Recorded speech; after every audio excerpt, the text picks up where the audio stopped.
இன்னைக்கு திண்டுக்கல்லை பொறுத்த வரைக்கும் நல்லது நடக்க வேண்டும் என்றால் முதலில் யாருக்கு பூட்டு போட வேண்டும்? குடும்பங்களில் குழப்பத்தை ஏற்படுத்தும் உறவுகளுக்கு. இரண்டாவது, நம்ப வைத்து ஏமாற்றும் ஏமாற்று பேர்வழிகளுக்கு.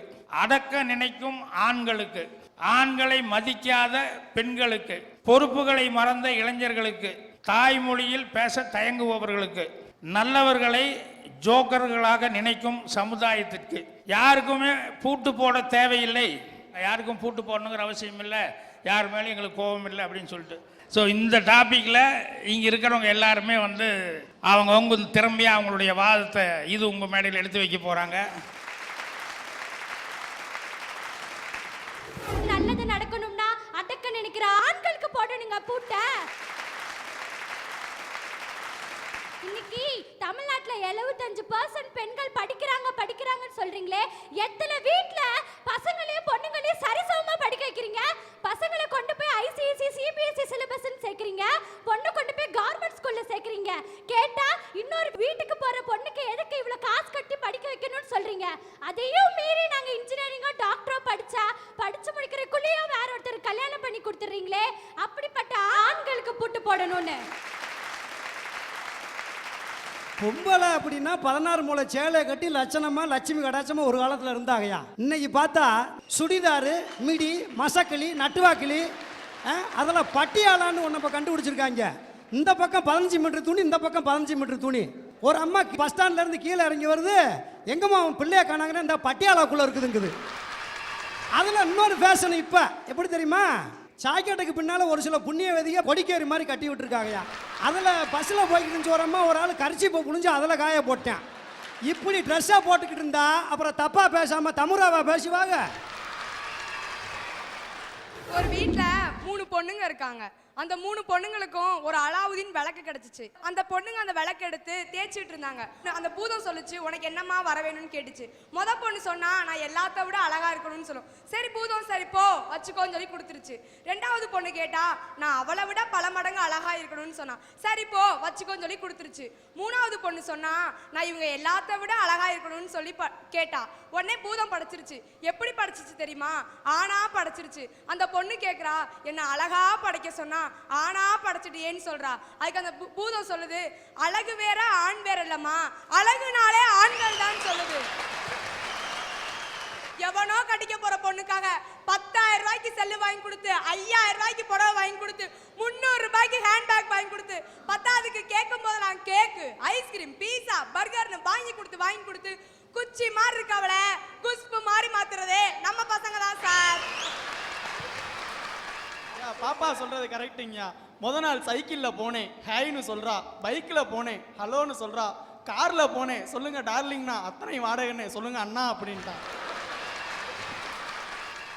ஆனா முன்னாடி எல்லாம் ஸ்கூல்ல நிலா நிலா ஓடிவா, நில்லாமல் ஓடிவான்னு பள்ளி கொடுத்தாங்க. அப்படி சொல்லி கொடுத்து நிலாவை ரசிக்க வச்சாங்க. ஆனா இப்ப எப்படி தெரியுமா சொல்லி கொடுக்குறாங்க? Johnny Johnny yes papa, eating sugar no papa, telling lies no papa, open your mouth அப்படின்னு சொல்லி கொடுக்குறாங்க. அந்த பொண்ணு உடனே சொல்லாது, எனக்கு சாக்லேட் வாங்கி கொடுத்தாதான் நான் சொல்லுவேன் அப்படின்னு அந்த பொண்ணு சொல்லும். உடனே அவங்க அப்பா பக்கத்தில் உள்ள கடையில் போய் வாங்கிட்டு வந்து சாக்லேட் வாங்கிட்டு வந்து, இந்தாம்மா இப்போ சொல்லு அப்படிம்பாரு. இவங்களே சுகர் சாப்பிடாதுன்னு சொல்லிட்டு சுகர் அதிகமாக இருக்க சாக்லேட் வாங்கி கொடுக்குறாங்க. இப்படித்தான் என் வீட்டு வாசலில் உட்காந்துக்கிட்டு, நிலா நிலா ஓடிவா, நில்லாமல் ஓடிவா, நிலா நிலா ஓடிவா, நில்லாமல் ஓடிவான்னு ஒரு பாட்டு பாடுங்க. எழுத்து வீட்டிலேருந்து 4 பேர் திப்புன்னு ஓடி வந்தாங்க. ஓடி வந்து எதுக்குன்னே தெரியல, பட்டா சப்பு சப்புன்னு அடிச்சாங்க. எதுக்குடா அடிக்கிறீங்க கேட்டால் சொல்ல மாட்டேங்கிறான். எதுக்கு அடிக்கிறானே சொல்ல மாட்டேங்கிறான். ஒன்னையாவது சொல்லிட்டு அடித்தான், இப்போ சொல்லாமல் அடிக்கிறான். அப்புறம் தான் தெரிஞ்சுது எழுத்து வீட்டு புள்ள பேர் வெண்ணிலா அப்படின்ட்டு. முன்னாடி எல்லாம் நல்ல மழை வந்துச்சு. ஏன் தெரியுமா? மழையை வாழ்த்தி பாடினாங்க. மழை வருது நெல்லல்லுங்க, முக்காப்படி அரிசி போட்டு முறுக்கு சூடுங்க, ஏறு ஓட்டுற மாமனுக்கு எண்ணி வையுங்க, சும்மா இருக்க மாமனுக்கு சூடு போடுங்க அப்படின்னு பாட்டு பாடினாங்க. அதனால மழை கொட்டுச்சு. இப்ப எப்படி தெரியுமா பாடுறாங்க? ரெயின் ரெயின் கோவே, ரெயின் ரெயின் கோவேன்னு பாடுறாங்க. அது கோவேல போனாலும் பரவாயில்ல, ஹைவேல போயிருது, மழையே வரமாட்டுதுங்க. நாங்கள் இந்த வேந்தர் டிவி மூலமாக இது உங்கள் மேடை நிகழ்ச்சி நடத்தும் போது அங்கங்கே சிட்டியில் எல்லா இடத்துலையும் போய் இந்த மேடையில் நாங்கள் இப்போது நல்லது நடக்க யாருக்கு முதலில் பூட்டு போட வேண்டும் அப்படிங்கிற இதே தலைப்பை சொல்லி நிறைய பேர்த்துக்கிட்ட பேட்டி எடுக்கிறோம். அவங்கெல்லாம் சொன்னது கூட வரப்போகுது. வளரும் இளைஞர்கள் மதுவுக்கு அடிமையாகி புகைப்பழக்கத்திற்கு அடிமையாகி சீரழிகின்றார்கள். அதனால்தான் சொல்கின்றேன், பொறுப்பில்லாத இளைஞர்களுக்கு பூட்டு போட வேண்டும். இன்றைய உலகம் நல்லவங்களையோ நல்ல மக்களையோ இல்லை நல்ல பண்புள்ள ஆட்களையோ மதிக்கிறதே கிடையாது. காரணம் கலாச்சாரம் மாறிப்போச்சு. கலாச்சாரம் மாறிச்சுன்னா செல்ஃபோன், கம்ப்யூட்டர் இதெல்லாம் டெக்னாலஜின்ற பேரில் வந்தது. ஆனால் அது நல்ல ஒரு உதவியாக தான் இருக்குது, நல்ல ஒரு பொருள், எந்த ஒரு அவசரத்துக்கு தேவைப்படக்கூடிய பொருள். ஆனால் அதை தவறாக பயன்படுத்தி சீரழிஞ்சு போய்கிட்டு இருக்கு இந்த நாடு. அதனால நல்லவங்க அப்படின்றது ரொம்ப உலகத்தில் கம்மியாயிட்டாங்க. அப்படியே நல்லவங்க இருந்தாலும் நல்லவங்க சொல்லு எந்த ஒரு இடத்துல எடுபடுறதில்லை. அடாவடித்தனம், அக்கிரமத்தனம், ஐயக்கத்தனம் பண்ணுறவனுக்கு தான் இந்த உலகம் மதிக்குது. அந்த மனிதனை தான் போட்டுருது. நல்லவனை மதிக்கிறதே இல்லை இந்த உலகம். அதனால நான் என்ன சொல்ல வரேன்னா, நல்லவங்களை ஜோக்கர்னு நினைக்கக்கூடிய ஆட்களுக்கு தான் நம்ம பூட்டு போடணும்.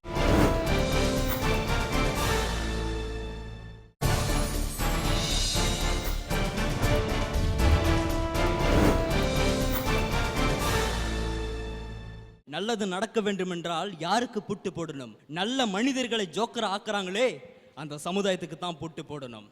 நான் தாண்டா ஜோக்கரு, நான் செஞ்சதெல்லாமே டக்கரு. நான் தாண்டா ஜோக்கரு, நான் செஞ்சதெல்லாமே டக்கரு.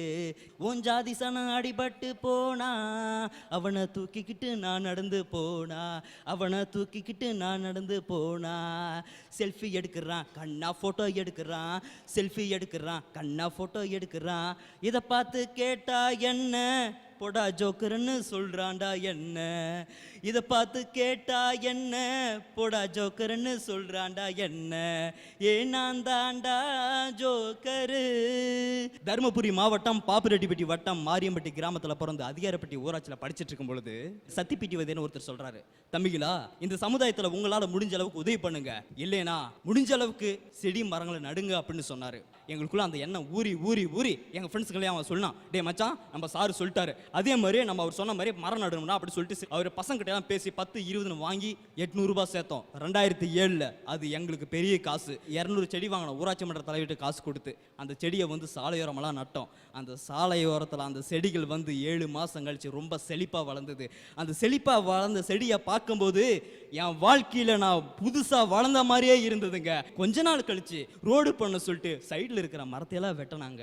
உடனே போய் கேட்டோம், யாரை கேட்ட நீங்கள் மரத்தை வெட்டுறீங்க, யாருக்கிட்ட சொல்லி இது மரத்தை வெட்டுறீங்க அப்படின்னா, சின்னப்பா என்ன இருக்கிற நீ எங்களை பேசுறியா அப்படின்னு கீழே தள்ளி விட்டான். இந்த சமுதாயத்தில் மரம் நட்டு மழை வரணும், விவசாயம் பெருகுன்னு நினைச்சு மரம் நட்டா மண்ணை கவ வைக்குது உன் சமுதாயம்.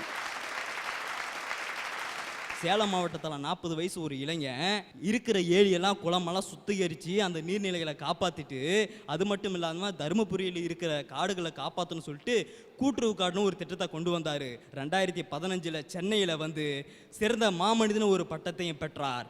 தான் பேருக்கு பின்னாடி பியூ சேத்தியான ஒரு பேர் இருக்கு. அந்த பேர் ஜாதி பேருன்னு நினச்சி ஜாதி பேர் வேணாம் மானுஸ்னு வச்சான். மானுஸ்னு என்ன தெரியுங்களா? நம்ம எல்லாருமே மனுஷனுங்க, எதுக்குடா பக்கத்தில் ஜாதி பேருன்னு சொல்லி பியூஸ் மானுஸ்னு வச்சான். அவரை போட்டு சேலம் மூலவாடி பாலங்கட்டுன்னு சொல்லிட்டு அந்த இடத்துல அவரை போட்டு அடின்னு அடித்து நாயை போட்டு இழுக்கிற மாதிரி இழுத்துட்டு போனது நீங்கள் எல்லாமே வீடியோவில் பார்த்துருப்பீங்க. வீடியோவில் டெலிகாஸ்ட் டிவிலாம் பண்ணும்போது பொறுப்புள்ள இளைஞர்கள் என்ன தெரியுமா சொல்கிறாங்க? இந்த இளைஞர்கள், ஐயோ சாமி இந்த நாடு எப்படி போனா என்ன, நல்லா இருந்தானா நாசமாக போனா என்ன, எக்கெடுக்கிட்ட போனால் எனக்கு என்னடான்னு சொல்லி பின் வாங்குறான். எங்கள் அப்பா சொல்கிறாரு, டே சித்தப்பா வருவான் சாப்பாடு கொடுத்துறாத, டே அவன் பக்கத்து வீட்டுக்காரன் வருவான் வண்டி கொடுத்துறாத, காசு கொடுத்துறாதுன்னு இவங்க சொல்லி சொல்லி சொல்லி நஞ்சேதானம் வளர்க்குறாங்க, இதயத்தில் விஷத்தா வளர்க்குறாங்க சொந்தக்காரங்க எல்லாமே. அப்படி சொந்தக்காரங்களை பொறுப்பு இல்லாமல் ஒரு விஷயத்தை வளர்க்கும் போது சமுதாயத்தில் எப்படி பொறுப்பு ஒரு நல்லது செய்யறதுக்கு? ஒரு ஊரில் காலையில் ஆனால் 4-5 செடியை கொண்டு போயிட்டு மம்முட்டி கொண்டு போயிட்டு கடப்பாரை கொண்டு போயிட்டு ஒரு மனுஷன் போவாரான், நடந்து போயிட்டு இருப்பாரான். அவன் ஃப்ரெண்டெல்லாம் சொல்லுவார், இல்லை கிறுக்கு பையன் பொண்டாட்டி பிள்ளைங்களை பார்க்காம காலங்காத்தால் மம்முட்டி எடுத்துட்டு விவசாயம் பண்ணுற மாதிரியே போயிட்டு இருக்கான் அப்படின்னு சொல்லிட்டு அந்த மனுஷனை கிண்டல் பண்ணுவாங்கிறான். கிண்டல் பண்ணி அவர் காதிலே கேட்க மாட்டாராம். அதில் காதிலே கேட்காம போயிட்டு செடி நட்டு கிட்டத்தட்ட அவருக்கு 50 வயசு ஆகுதுங்க. 50 வயசு ஆகுது. ஆனால் அந்த மனுஷன் 30,000 மரத்தை நட்டுருக்காருங்க. இந்த வரைக்கும் 30,000 மரம் நட்டுருக்காரு. அந்த மனுஷன் வேற யாரும் இல்லைங்க, உங்கள் திண்டுக்கல் ஆரம் காலனி இதே ஏரியா திண்டுக்கல்ல ரமேஷ்னு ஒரு மனுஷன். அந்த மனுஷனை பாதி அரக்கருக்குனாவே ஆக்கிட்டாங்களே. இந்த மாதிரி பொறுப்புள்ள ஒரு இளைஞனையும் பொறுப்புள்ள ஒரு ஆட்களையும் ஜோக்கராவும் காமெடியான ஆக்குறாங்களே, அவங்களுக்கு போடணும் பூட்டு பூட்டு பூட்டு.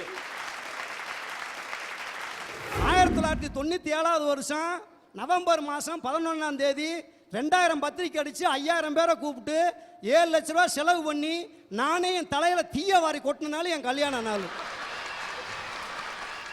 இந்த ஆம்பளைங்க எல்லாரும் நாங்க ஏன் பூட்டு போடணும்னு சொல்றோம் தெரியுமா? இதுக்காண்டி தான். பெண்கள் எப்படி தெரியுமா நினைப்போம்? கோலமிட்ட மணவரையில் குங்குமத்தின் சங்கமத்தில் மாலையிட்ட பூங்கழுத்தில் தாலி கட்டும் வேளையிலே ஊரார்கள் வாழ்த்துரைக்க ஊர்வலத்தில் வரும் பொழுது தேவன் வந்து பாடுகிறாள், தேவி நடமாடுகிறாள்னு ஒவ்வொரு பெண்ணும். நான் 1985 22/8/1985 என்னுடைய திருமணம் நடந்தனால இன்னைக்கு வரையிலும் சுகமா நினைச்சு பாக்குறேன்னா இதான் பெண்களுக்கும் ஆண்களுக்கும் உள்ள குணம். எல்லா நேரமும் சேலை மேலே சேலை கட்டி மன்னவா இழிச்சுக்கிட்டு சொல்லிக்கிட்டு இருக்கிறிய. 1ஆம் தேதி சம்பள கவரோட போனாக்க ராரா ராரா சரசுக்கு ராரா ரோகமே லீதிரா ஏழுக்கோ ராகரா சுவாசலோ சுவாசமை ராரா கவரை தாடா. இது சம்பள கவரை. 28ஆம் தேதி போய் காளிமலை அமுக்கணுன்னு என் சம்சாரம் கதவை திறக்க லகலகலகன்னு சந்திரமுகி பேய் மாதிரியே கதவை திறக்கிறான். என்ன காளிங்களை விட்டுப்பா இல்லப்பா என்னமா பெரியப்பா லொப்புன்னு விழுகுறான். உண்மையிலே நான் சொல்றேன் என்ன தெரியுமா? ஒரு காலத்துல ஆண்கள் தன்னந்தனியாக போகாதீங்க, உங்க தளதள உடம்புக்கு ஆகாதீங்கம்மா. எப்ப? கல்யாணத்துக்கு முன்னால. கல்யாணத்துக்கு அப்புறம் நீ முதல் பஸ்ல போ, நான் கடைசி பஸ்ல வரேம்மா. இதுவாங்க அன்பு, இதுவாங்க பாசம். அப்படிப்பட்ட மனைவிய உனக்காகவே வாழக்கூடிய ஒருத்தி அந்த வீட்டுல இருக்கும் பொழுது இன்னொரு பெண்ணோட நீ குடும்பம் நடத்துற பத்தியா? அவனுக்கு பூட்டு போடணுங்க. கல்யாணம் முடிச்சு 3 மாசங்க. 3 மாசம் எங்க அம்மா வலிக்கி விட்டு தொப்புன்னு கீழே விழுகுது. பக்கத்து வீட்டுக்காரக்கா, ஏய் உன் மாமியா கீழே வந்து கிடக்கடி தூக்கி விடுறிய அப்படின்னுச்சு. என் சம்சாரம் சொல்றா, சும்மா பேசாம இருக்கா, கனமான சாமானத்தையெல்லாம் டாக்டர் தூக்க வேணான் இருக்காரு. போன வாரம் தற்செயலாக 2:30 இருக்குங்க உள்ள போறேன். பூரா கும்பகரணை மாதிரி தூங்கிட்டு இருக்கிறவ காலிங்க போல அமுக்கணும்னு கதவை திறந்துட்டாயா. ஆச்சரியமா இருந்துச்சு. போய் சட்டையை கழட்டி வச்சுட்டு வர்றதுக்குள்ள 1/2 லிட்டர் பாலை அப்படியே சுண்ட காய்ச்சி ஆத்திக்கிட்டு இருக்காயா. நான் எனக்கு ஒரே சந்தேகமா போச்சு, நம்ம விட வேற வீட்டுக்குள்ள நுழைஞ்சிட்டோமாடான்னு. பார்த்தாக்கா அப்படியே ஆத்திட்டு இந்தங்க குடிங்க அப்படின்னு அதை வாங்கி திருப்பி என் சம்சாரம் மூஞ்சியை பார்த்துட்டு இப்படி குடிக்க போனேன். நம்ம வீட்டில் நாய் ஒன்று கிடக்குது, ராசவாளையத்து நாய். அது வாழாட்டிக்கிட்டே வந்துச்சு. முட்டுண்டு அதுக்கு ஊற்றிட்டு குடிக்கலாம் ஊற்ற பண்ணா இங்க குடிங்க அப்படின்ச்சு. சரின்னு குடிக்க பண்ணேன் பாரு, திருப்பி ரொம்ப ரொம்ப வாழாட்டுச்சு நாய். சரி ஊற்றிட்டு தான் குடிக்கலான்னு ஊற்ற பண்ணுவேன். ஊத்தாதையா, அது பழைய பால் நாய்க்கு சேராம போயிருமியா அப்படிங்கிறாயா. பழைய பால் நாய்க்கு வயிற்றுக்கு சேராம போயிருமா, இந்த நாய்க்கு சேர்ந்துக்குமா. எவ்வளவு சிக்கல் இருக்கு பார்த்தீங்களாயா. இன்னைக்கு புது கவிஞன் போட்டான். எப்படி? நடுக்கடலில் கப்பலை இறங்கி தள்ள முடியுமா, ஒரு தலையா காதலிச்சா வெல்ல முடியுமா, இறந்த பின்னே கருவறைக்குள் செல்ல முடியுமா, பெண்கள் மனதில் உள்ள ரகசியத்தை சொல்ல முடியுமா? சொல்லவே முடியாது. கடலோட ஆழத்தையும் கண்டுபிடிக்க முடியாது, பெண்களோட மனசுல ஆழத்தையும் கண்டுபிடிக்க முடியாதியா. அதனால இப்படிப்பட்ட பெண்களுக்கு தான் பூட்டு போடணும்னு சொல்ல வர்றேன். 7 பிறவிக்கும் அவங்க தான் எங்களுக்கு வீட்டுக்காரங்களா வரணும்னு நாங்க நினைப்போம். சேல மேல சேல வச்சு செவத்தப்பட்டு 100 வச்சு ஊரு மெச்ச கை பிடிச்ச ஒரே ஒரு உத்தமரு வீரபாண்டி தேரு போல பேரெடுத்த சிங்கந்தா ராமன் என்ன தருமன் என்ன மாமா மனசு தங்கந்தா பரமசிவ மாமாவே நீ வேணும் 7 ஜென்மந்தா. இதுதான் பொம்பளை மனசு. தீ அள்ளி கொட்டிக்கிட்டதான் ஆம்பளை மனசு.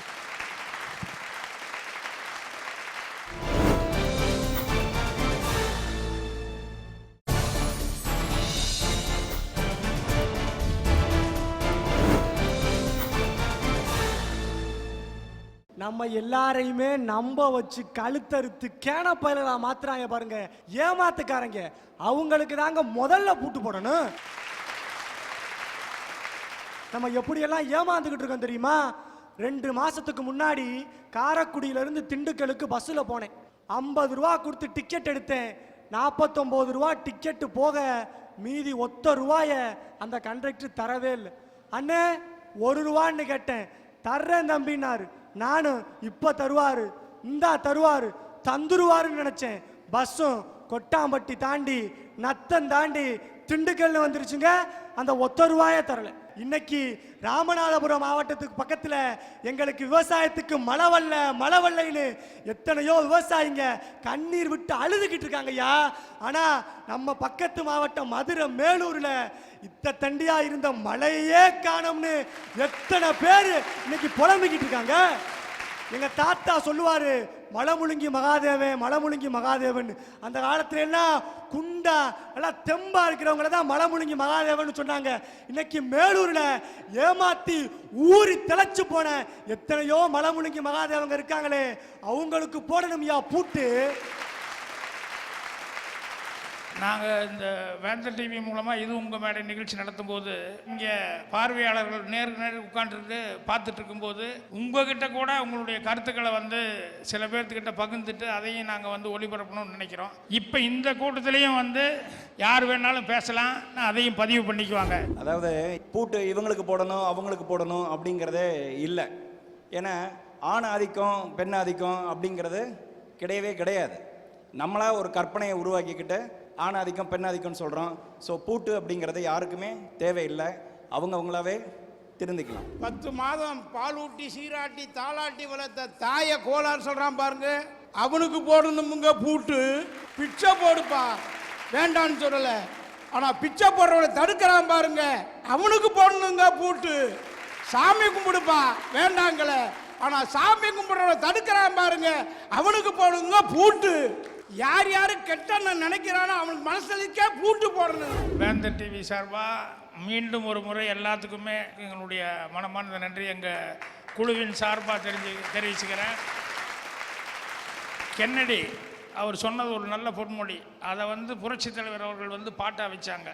நாடு என்ன செய்தது உனக்கு என்ற கேள்விகள் கேட்பது எதற்கு, நாம் என்ன செய்தோம் அதற்கு என்று நினைத்தால் நன்மை இருக்கு அப்படின்னு சொன்னார். அதே மாதிரி தான் பட்டுக்கோட்டையார் பாட்டில் கூட வந்து திருடனாய் பார்த்து திருந்தாவிட்டால் திருட்டை ஒழிக்க முடியாது அப்படின்னு சொல்லி பேசுகிறாரு. எதுக்கு இதெல்லாம் சொல்ல வர்றேன் அப்படின்னா, பொய்மையும் வாய்மை உடைத்து அப்படின்னு வள்ளுவர் எழுதியிருக்காரு. பிறன்மனை நோக்குதல் தவறுன்னு எழுதியிருக்காரு. கணியன் பூங்குன்றனார் வந்து யாதும் ஊரே யாவரும் கேளீர்னு எழுதியிருக்காரு. அது மட்டும் இல்லாமல் இப்போ சீவக சிந்தாமணி இதெல்லாம் எத்தனையோ வருஷத்துக்கு முன்னால் அதில் கூட வந்து ஆபத்துக்கு உதவாத புதல்வன், அரும்பசி தீர்க்காத அன்னம், தாகத்துக்கு உதவாத தண்ணீர், தரித்திரம் புரியாத பெண்டிர், அதுக்கப்புறம் வந்து கோபத்தை அடக்காத வேந்தன், அப்புறம் குருமொழி கேளாத சீடன், அப்புறம் கடைசியாக பாபத்தை தீர்க்காத தீர்த்தம், இவை 7 பயனில்லை தானே அப்படின்னு சொல்லி முடிச்சிருந்தாங்க. இதில் இன்னைக்கு அவர் எழுதியிருந்தாருன்னா சீவக சிந்தாமணியில் இந்த 7 கூட நான் வந்து கடைசியில் ஒன்று சேர்த்து சொல்லியிருப்பேன். என்னென்னா, தொகுதிக்கு வராத எம்எல்ஏ இவை 8 பயனில்லை தானே. ஏன் அதெல்லாம் சொன்னேன் இந்த பாட்டெல்லாம்னா, அந்த காலத்திலேயே அந்த மாதிரி ஆபத்துக்கு உதவாத அப்பா அம்மாவை கவனிக்காத புதல்வன் இருந்திருக்கிறான். அந்த காலத்திலேயே பிறன்மனை நோக்குதல் இருந்திருக்குது. இல்லைன்னா வள்ளுவர் இப்படி எழுத மாட்டார். அதே மாதிரி குருமொழி கேளாத சீடன் இருந்திருக்கிறான். இப்படி எல்லாமே எல்லா காலத்திலையும் நடந்துட்டுருக்கு. அதுக்கு தான் பட்டுக்காட்டையார் சொன்ன மாதிரி வந்து திருடனாய் பார்த்து திருந்தாவிட்டால் திருட்டை ஒழிக்க முடியாதுன்னு. அதனால் இதை பூட்டி வைக்கிறதுனால மட்டுமே இவங்க வந்து கரெக்டாகிடுவாங்க அப்படின்னு சொல்ல முடியாது. அதை விட நம்ம எல்லாருமே வந்து என்ன நினைக்கலான்னா, இது எல்லாமே ஒரு நல்ல விஷயங்கள் தான். அதாவது குழப்பத்தை வந்து ஒரு குடும்பத்தில் ஏற்படுத்துகிற உறவுக்காரங்கள், அப்புறம் நம்ப வைத்து ஏமாற்று பேர் வழிகள், அடக்க நினைக்கும் ஆண்கள், அதே மாதிரி ஆண்களை மதிக்காத பெண்கள், இதெல்லாமே தப்பு தான். ஆனால் அதை விட நம்ம அப்படி நடந்தோம்னா நம்மளை சுற்றி இருக்கிறவங்க வந்து கொஞ்சம் யோசிப்பாங்க. அட இவர் இவ்வளோ நல்லா நடந்துக்கிறாரு, இவர் இவ்வளோ கரெக்டாக இருக்காரு, இவர் இவ்வளோ தன்மையாக இருக்காரு அப்படின்னு சொல்லிட்டு அதில் தான் வந்து ஒவ்வொருத்தரையும் வந்து திருத்த முடியுமோ ஒழிய, அன்பாலையும் நம்மளுடைய நடத்தையாலையும் தான் திருத்த முடியுமோ ஒழிய. ஒரு சேயிங் இங்கிலீஷில் எனக்கு ரொம்ப பிடிச்சது, a son is always a son up to he gets his wife, a daughter is always a daughter till the end of her life அப்படின்னா என்னென்னா, பையன் வந்து அவனுக்கு பொண்டாட்டி கிடைக்கிற வரைக்கும் பையன்தான். ஆனால் பொண்ணுங்கிறவ வந்து அவள் வாழ்க்கையில் எண்டு வரைக்கும் பொண்ணாக தான் இருப்பா. அதை வந்து ஆங்கிலத்துக்காரன் கூட நம்ம ஊர் சென்டிமெண்ட்டை அவன் லைக் பண்ணியிருக்கான், இல்லைன்னா இப்படி எழுத மாட்டான் அவன். அதனால் நாம் நாம நல்ல பழக்கங்களை கடைப்பிடித்தால் ஆட்டோமேட்டிக்காக சமுதாயத்தில் எல்லாருமே வந்து கடைப்பிடிக்க ஆரம்பிச்சிருவாங்க. அதனால் அதை பூட்டு போடுறதுக்கு நம்ம தேவையில்லாத வேலை. அதை விட நம்ம அடுத்தவங்களுக்கு என்ன உதவியாக இருப்போம் அப்படின்னு சொல்லிட்டு நல்ல நற்குணங்களை மட்டுமே நம்ம பார்த்துக்குவோம். நன்றி, வணக்கம். தாயின் மணிக்கொடி தாயின் மணிக்கொடி சொல்லுது ஜெயஹிந்த். தாயகம் காத்திட தன்னலம் போக்கிட சொல்லுக ஜெயஹிந்த். என் இந்திய தேசம் இது ரத்தம் சிந்திய தேசம் இது. என் இந்திய தேசம் இது ரத்தம் சிந்திய தேசம் இது. காந்தி மகான் வந்த கண்ணிய பூமி இது. தாயின் மணிக்கொடி சொல்லுது ஜெயஹிந்த். தாயகம் காத்திட தன்னலம் போக்கிட சொல்லுக ஜெயஹிந்த்.